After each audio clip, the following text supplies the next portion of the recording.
حضرت عیسیٰ علیہ السلام کے زمانے میں ایک سرکش اور فاسق و فاجر شخص مخلوق خدا کے لیے باعث عذاب تھا۔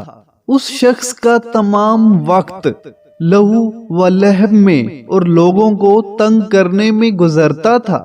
ہوش سنبھالنے سے لے کر بڑھاپے تک اس نے کوئی بھی نیک کام نہیں کیا تھا۔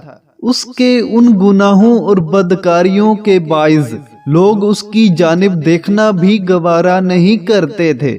اگر وہ کہیں نظر بھی آ جاتا تو اس کے پاس سے گزرتے ہوئے انہیں خوف آتا تھا۔ حضرت عیسیٰ علیہ السلام ایک دن جنگل سے بستی کی جانب آئے تو اس زمانے کا ایک عابد و زاہد شخص اپنے بال خانے سے اتر کر آپ علیہ السلام کی خدمت میں حاضر ہوا اور نہایت ہی عقیدت کے ساتھ آپ علیہ السلام کے پاؤں چومے۔ وہ فاجر شخص یہ سب دیکھ رہا تھا۔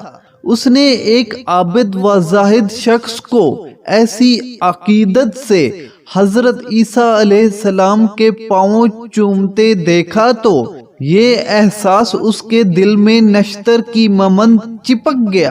ایک میں ہوں جس کا نام لینا کوئی گوارا نہیں کرتا، اور ایک یہ اللہ کا نیک بندہ ہے کہ بڑے عابد و زاہد اس کے پاؤں چوم رہے ہیں۔ وہ فاجر شخص اس خیال کے آتے ہی رونے لگا اور روتے روتے اس پر رفتہ طاری ہو گئی۔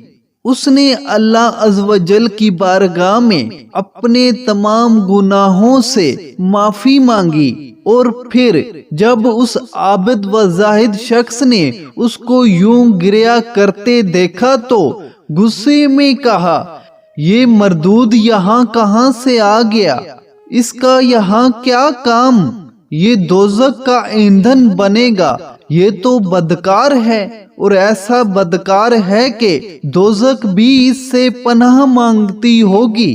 اس عابد و زاہد نے یہ خیال کرتے ہوئے دعا مانگی کہ اے اللہ، میرا انجام اس مردود کے ساتھ نہ کرنا۔ جس وقت وہ عابد و زاہد دعا مانگ رہا تھا، اللہ عز و جل نے حضرت عیسیٰ علیہ السلام کی جانب وحی کی کہ وہ گناہ گار اپنے گناہوں پر نادم ہونے کی وجہ سے بخش دیا گیا ہے اور جنت کا حقدار ہو گیا ہے۔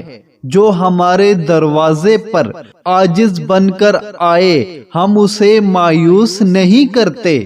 ہم نے دونوں کی دعا قبول کر لی، اور اس عابد و زاہد نے دعا مانگی تھی کہ اس کا حشر اس کے ساتھ نہ ہو، اس لیے اس کا مقام تو جنت ہوا اور اس کا مقام ہم نے دوزخ بنا دیا ہے۔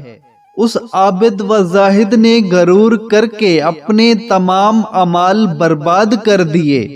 بس یاد رکھنا چاہیے کہ بجائے اپنے نیک اعمال پر فخر کرنے کے، ہمیں عاجز و انکساری اختیار کرنی چاہیے کہ اللہ عز و جل عاجزوں کو پسند کرتا ہے، اور اللہ عز و جل کی بارگاہ میں ہمیشہ استقامت کی دعا کرتے رہنا چاہیے۔